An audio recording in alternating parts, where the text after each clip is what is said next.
Kowalski from Nebraska. This is a long IM, so skip it, but don't skim it. Most COVID discourse is missing the point, in my opinion, because the global response to COVID was the greatest collective achievement of humanity in the last 30 years, and nothing else comes close. For nearly 6 solid weeks, the great powers of the world quarantined themselves, which brought manufacturers time to build enough PPE to allow a minor sense of normality return to come summer. Most hospitals were not overwhelmed, or at least for not very long. That is a very good point. The issue was bend the curve. Remember this? Like, we don't want hospitals to be overwhelmed, and that worked. For nearly 6 solid weeks. Oh my gosh. The items are coming in so fast that it's almost, I can't, hold on. Don't skim it. I can't read it. I got to find it on my other thing. Bear with me, folks. It's one of those technical challenge days. This is still my first week back, and so I'm, oh my God, we have so many IMs. I can't even find. We didn't even tell you Restream didn't work the first Friday you were gone. Oh, it didn't? No, we had to scramble. We got to also check that because I think we're at our limit. Nope, that's all taken care of. Okay. For nearly 6 solid weeks, great powers would quarantine themselves, which bought manufacturers time to build enough PPE to allow a minor sense of normality return come summer. Most hospitals were not overwhelmed, at least for not very long. The globe shared its research in pandemic that should have killed tens of millions and been a scourge for 5 to 10 years, was reduced to a manageable yet still serious epidemic within 2. Obviously, we should learn from the mistakes that were made. However, it's undeniable that tens of millions of lives were saved and hundreds of millions were spared the trauma of losing loved ones. The primary issue, as I see it, is one of narrative. At no point did liberals in any country create a narrative around COVID that either was aspirational to the achievement of defeating the virus or remembrance of those with whom we lost a holiday of sorts similar to that of Memorial Day, which would have recognized probably 10 years to reflect on the trauma collectively as a society to process what had happened. This lack of narrative continues to be the primary issue with liberals today, hoping that the corporate mainstream media will do anything other than inflame tensions. Narratives are important because the liberals did nothing to get control of this narrative. The woo-woo health and anti-science crowd like JFK or RFK Jr. are writing the narrative. This is very similar to how the lost cause myth got perpetrated.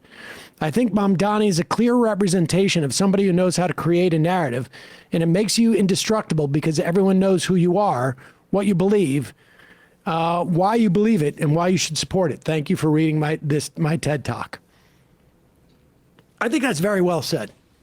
And I think part of it was that the liberal center has become so neoliberal in its politics, which, to be clear, is, and I'm talking actual neoliberal, go look it up, as defined by what came out of Mont Pelerin and all of the, what we call, to some extent, libertarians today.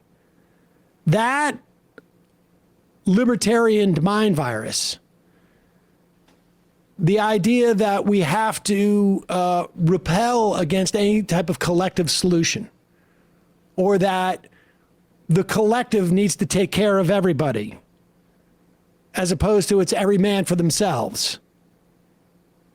There was not enough pushback on that. No, to be fair, too,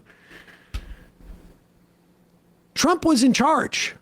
It was very difficult to create a narrative when you did not have control of the government, because you could talk about it, but when you had Trump sitting there going like, we got to pretend like COVID doesn't exist, and the only meaningful thing he did was literally like a month before the election, when Operation Warp Speed started to get the vaccines more or less online, nobody wanted to encourage him because they wanted him to lose the election.